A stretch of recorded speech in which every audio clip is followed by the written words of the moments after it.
All right. So what is this? What are we going to do on this episode? I was thinking earlier. Don't say politics. Oh, you were? No. Oh, okay. No, I haven't been on Facebook. Has anyone commented about how quickly I have to move to Owasso? I don't know. No, I didn't look. Sorry. 6 months. So, but all right. So what are you thinking? We've talked about, like if we can do it, anybody can do it. Yeah. So I thought maybe we could talk a little bit more about that and some of our things in our past and some of our stuff that, you'd look at and say, well. Good enough. First Gen Wealth, we talk about an entrepreneur's journey to creating wealth. I've got a lot of friends, a lot of colleagues, a lot of peers that they're brought up with money and the ability to handle and figure that out. Finding dollars has always been easy. Finding a deal, making money, I can do that. What to do with it to make it continue to earn so we do have that generational wealth, that's the missing piece. We want our money that we've earned through blood, sweat, and tears to now go to work for us. So that money is making money while we're sleeping.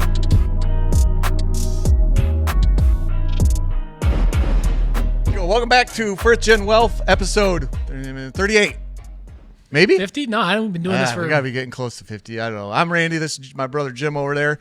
Over there. We're just trying to figure out what we're going to talk about. Jim changed his outfit. I'm still sitting here in the same clothes, but this is episode 38, and we're rolling, baby. Jim was talking... we're thinking we're gonna talk about if we can do it, anybody can do it. And we kind of try to get back to some of the information in the genesis of this podcast with, First Gen Wealth and trying to create wealth. You brought up Facebook. Like, you see that people just assume, have no clue about who we are, right? And and when they make comments, it's like, just absolutely ridiculous, how filthy rich we are and our silver spoon family, and you guys have no idea. So let's tell them, how was our silver spoon family, bro? If we can do it, anybody can. Why do we say that? Well, I think just looking at our past, I never think of our past or our childhood as like really hard. No, it's awesome. It was a great childhood, and I never really felt like we were poor. No, we had macaroni and cheese to eat every day. Well, looking back now, I'm saying at the time I never felt poor. No, you know what I mean? Like but you also looked at certain people and like, oh man, they got money, and then now you look back and like, they didn't have any money either. So, no. But there's some things like just give an example. Dad, he sold cars. It wasn't like a super lucrative career for him. In fact, the Youngs after Dad died, they looked up his old payroll records and they gave me a couple of his old paychecks. Yeah. And I'm like, okay, yep, he wasn't making much money. But mom was looking back. She worked like 3 jobs. She was at a video store, which I'm assuming was minimum wage. She worked at, as a lunch aide at an elementary school, which I'm assuming was minimum wage or very close to it. And she was working nights at the nursing home. And I don't even know what she did there, but it wasn't like she wasn't a health professional. She probably was cleaning or something. Right. And so like looking back at our childhood, like, and then there's some different things too. Like when I went to school to be a teacher and you went to college to, I don't know if you ever finished a course. I don't know. Did you or no? Right after high school, I did complete a semester at Lansing Community College. Okay. I think I actually completed the second semester as well. Okay. And then I ended up at Baker College years later, but yeah. That's where I'm thinking. I don't think you completed a course at Baker, did you? Yeah. Okay. All right. Well, I remember your first semester, like you took bowling and stuff like that at LCC. So it wasn't volleyball. Yeah. Volleyball was one of my classes. So very intense curriculum that you took, but like growing up in that atmosphere, and then also looking back of like what really made me think about it is, somebody that stood up in your first wedding recently just got convicted of murder. Yes. And is going to spend the next 50 years of his life in prison. Yep. A couple of them are passed away. Passed away. And I have some of those same friends that I grew up with, that we played with, and the direction of where they went, and somehow miraculously where we ended up with, some experimenting along the way, but obviously we didn't stay down that path. So, when you look at wherever you came from, it doesn't matter. Like, you can make a decision right now to do a better job of whatever you're doing, or shift gears and change where you want to go. And this murder case really made me reflect, because I don't view him as a murderer. You know what I mean? He had a drug addiction. Right. And he was a good guy. Yeah. But with a drug addiction. Correct. And he made some bad decisions. He stole a lot of things from me. Stole a lot of things. So maybe he wasn't a good guy, but you know what I mean? Like, it was for the drugs. It was for the drugs. It was. He was a likable guy. He was a likable guy. Yeah. And he probably still is. Yeah. It's weird. So it is weird to talk about somebody that way who's just convicted, but it's like when you get the background and you kind of understand the path that they went down, it's different than. And we were all riding that bus. We were all riding that bus. Yeah, we were all riding that bus. Some harder than others. I think I was very, very cautiously toe tipping. Yeah. But there's some stuff I did that. Tiptoeing. Tiptoeing? What'd you say? I said toe tipping. Toe tipping? It's tiptoeing. Yeah, tiptoeing. So you know what I mean? Like, so I'm just reflecting of where we came from and what you can do when you make a decision. It's a decision. And it's like, you can be like, I don't know how many horribly addicted drug people are listening to this, but you can make, it is a decision. It may not be a drug addiction, but it can be addiction to something else. It can be whatever your demon is. It doesn't matter. Yeah, whatever your demon is. I like that. Or whatever, and sometimes it's just whatever your comfort zone. It's like what it is a lot of times. You're comfortable and it's like scary to break free. But so just to go back, we did not have a silver spoon. We lived in Vernon in a 1080 ranch. I think probably cost $50,000 at that time. Not even. $40,000 for the parents to buy that house, and they ended up getting divorced, and Jim and I ended up in a really tiny house with our mom. Dad lived in the apartment that we just advertised for rent. We now own the apartment complex, but there was, I don't know. You say me, you and somebody else. We had a lot of Christmases where we got stuff that was somebody else's stuff. We bought our mom and dad not usually, they always provided Christmas. But it wasn't, we weren't banging down the Nintendo the first year it come out, or we ended up with the used stuff. We got the Nintendo once the Super Nintendo came out. Correct. Like that. That's how it worked for us. Yeah. We got the thing after the thing, or the thing before. Yeah. Whatever. We always got it after it went on discount. And our parents worked very hard for that stuff. But I mean, the house we lived in after the divorce was, I think, $300 a month in rent. And that thing was tiny. You had to go outside to change your mind. There wasn't enough room to go do it inside. No shower. Oh yeah. We were like Elf in the bathtub with that little hose. Remember? Oh my gosh. Yeah. No shower. My goodness sakes. Well, we had that thing that kind of plugged in, and it was like a little hose. Yeah. So that's us. I mean, we came up from very, very little. I don't want to say nothing, because our parents worked very hard to make sure it wasn't nothing. And again, I growing up, I'm very appreciative of. Yeah. It's not like They pulled off a miracle. They did, and I'm thinking I never felt like it was a situation where we didn't have. We always had what we needed. We always ate. We were never hungry. We never had. You and I never had what we wanted. Well, that's could be said right now. You know what I mean? There's always that desire. I don't know. I got every. I think. Well, for you, you're in a different frame of mind. But there's been whether it's this next deal that we've talked about in the past. There's always something more that you're shifting your mindset as to what your goals are. You don't hit your goal. You move the target. So. Yeah. So basically, it's a decision to want to improve your standing. Or your situation, and that's the hardest thing to do, is to make that decision and to stick to it. But it can be done. We've helped people do it. We're helping people right now do it. Jim talked about it on the last episode. We've talked about Joe, the infamous Joe, who, by the way, just did an extraordinary, I gave him a side job. Extraordinary hard worker, great guy. Yeah, I just got a text from one of our cousins that, hey, what was that guy's name? How do I get a hold of him? Yeah, I told him to raise his prices. Huh? I told him to raise his prices. So, but he made a decision, and he's striving and working towards it, and constantly. And this is what I love about him: asking questions about what should I do in this situation. And I'm giving him guidance that's not an end all beat all, but so far he's listened, and it's gonna pay dividends. It already is. Oh, it already is. Significantly. And he's lost a lot of weight.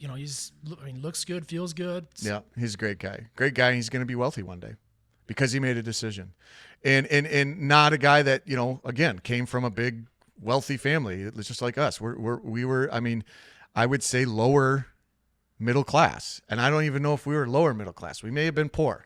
I don't see the W-2s, but I mean, looking back, I think we were poor. We just, we just weren't dirt poor. Right. We were definitely probably qualified for free lunches. Oh, I know we did. We wouldn't do it. I had the token. I didn't let my mom do it. I didn't let mom do it. So, all right. I was very prideful. I didn't want to be, I always had that feeling of something better. Like for me, it started with Daddy Warbucks in the movie Annie, and it never let go. I never let go of that feeling. I wanted to not know what a dime was because I was so. Well, give me that line again. I remember he says there's a helicopter that these guys are flying on. And Daddy Warbucks says, they say it can land on a dime, whatever that is. And I was just like blown away that this dude is so rich. He had no idea what a dime was. And I sitting in my living room can still just like be there in that moment. And it just kind of gave me, I'm like, well, that's not us. You know what I mean? Like it was in that moment, I knew that there was a whole nother level of rich and things like that. You know what I mean? And that's wild to think about, that little orphan Annie. Yeah, because it was a core. To me, that would have went way over my head anyway. Like I wouldn't have gotten that. I wouldn't have understood what that meant even. I think I was probably 11, maybe 10 or 11, and baseball cards were already a thing for me. And trying to buy baseball cards, which were 35 cents, was a thing. Like it was a struggle. So that's why I ended up getting a paper route. You know what I mean? So I knew what my dimes were because I was trying to get them. Right. So I had that paper out at the age of 11, which was like 2 years younger than you were supposed to start. But I did it anyway. I was so jealous of you. Yeah. I was the paper man. Especially at Christmas time because you get tips. I get tips. And gifts. I remember they got this baseball from somebody the George Brett signed baseball, which really wasn't a George Brett signed baseball. It was just a baseball with George Brett's stamp on it. Yeah. But I was always like, George Brett became my favorite baseball player. And I'm just like, that's the only card I collected. I probably still have 100 and some odd George Brett somewhere. I remember a lady on Clinton Street gave me a box of chocolate covered cherries. They were delicious. So yeah, I just kind of obviously made my decision really early. That's not normal. I'm a bit of a head case, but I veered off like that path extraordinarily. You know what I mean? Like, in high school, got into drugs. Did some toe tipping. Did some toe tipping, some tiptoeing, and some cow tipping even. Yeah, to be honest with you, we did a little bit of that. But yeah, I mean, we, went down a whole nother path. But I always worked. You know what I mean? Like, I didn't have to steal my drugs. I paid for them. Such a classy drug addict with integrity that you. And looking back, it's like God bless the broken road. It's so crazy. Got really young. Had a kid. But that was like a big time wake up call for me because I completely like that moment was the decision for me. I quit drugs immediately. Found I had a lot of pent up energy. I don't know if you remember this or not, but like the day after or like the week I quit drugs, it's like all of a sudden I'm like, what do I do with myself? I picked rocks in the field of our parents' house. At this point, Mom had remarried Jerry, and love you, Jerry. Love you, Pop. I picked all these rocks, went around with a truck in the field picking rocks, and then landscaped their whole front yard in rocks. And I vaguely remember that. They didn't even ask. They're like, I think they ended up getting rid. They're like, what are you doing? But I just had all this energy all of a sudden because I wasn't high from the marijuana. and content to do nothing. That's what I always said about marijuana. It's not a horrible thing, but it does make you content to do nothing. I was no longer content to do nothing. But anyway, so, got back on track. Thank you, Dakota, for coming along and getting Dad back on track. And, made the decision again, right? Like, we're going to do this. And it's all of those little decisions stacked up and going forward that you can just kind of correct the path. And don't get me wrong, ended up had to do it again. Like, my life has been rebuilt, like 3 times or 4 times. And that's the beauty of, I think, where we are in the world geopolitically in the United States. I think you have the ability, and that's why you see so many foreigners come over here and succeed, because we have the ability to do that here if you work hard. That's the secret. That is a secret, and I think that you're right. Wherever they're coming from, they do not have that opportunity. They know how to work, and they're going to do it, and it's going to be their life. And when you do that, no matter what your nationality is, you have an opportunity to really create something for yourself. In the United States. And probably other countries too, but more so in the United States. That's why it's called the land of opportunity.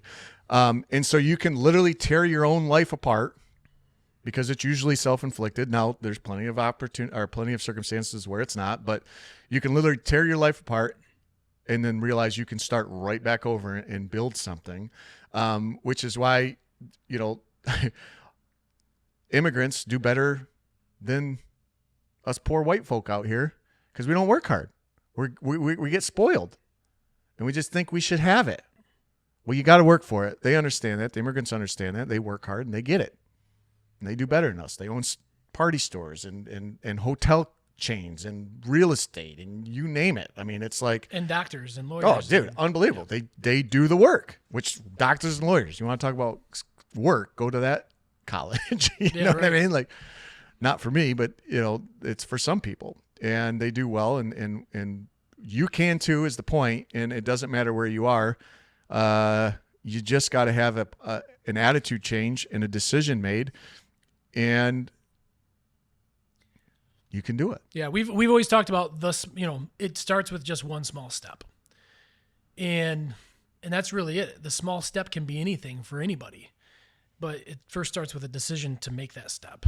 And for me, I think it was getting out of debt. Like, that was the thing that really started to snowball all these other decisions. I didn't want to have credit cards. I didn't want to have car payments. I didn't want to have, I didn't want to be stressing out about where my payments were going each month. And so that was my step.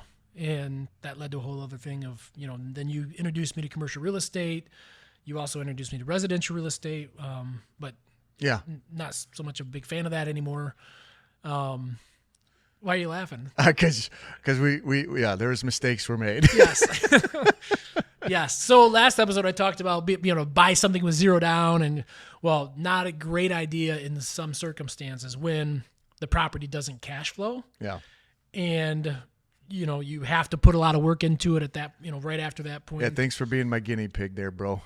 Well, I was my own guinea pig too. I did learn a lot from it. And I wanted to, I saw a different path forward through real estate. And although those first 2 rental properties did not work out and I lost money, it was, I tell myself I'd rather do that than go spend money on college and come out with the same impact or same result. You're out money, you have an education. Like, it was real life stuff that I was, I'm much more apt to learn from and not repeat, because I did it and it was ultimately a good thing. Yeah. No, that experience is undeniably valuable. I did it too. I built up a little real estate portfolio that I do not have anymore. And that was I think that was the 3rd and final rebuild. Like, I'm not doing that crap again. You know what I mean? So some lessons I'm very stubborn. It's hard for me to learn the lesson. I think I can beat that same thing twice. And it's like, money rules. there's rules. You gotta apply them. So anyway, I'm gonna put a bow on this episode, man. I just got to tell you, You can do it. We are the prime example. I'm happy to share that story one-on-one, in depth. If you think you're struggling, if you think you can't, I'm calling BS, because there's just been too many examples of people making a decision and making it work. And we're here to help you do that. We encourage you to do that. Stay positive. Let's rock and roll. Until next time, thanks for tuning in.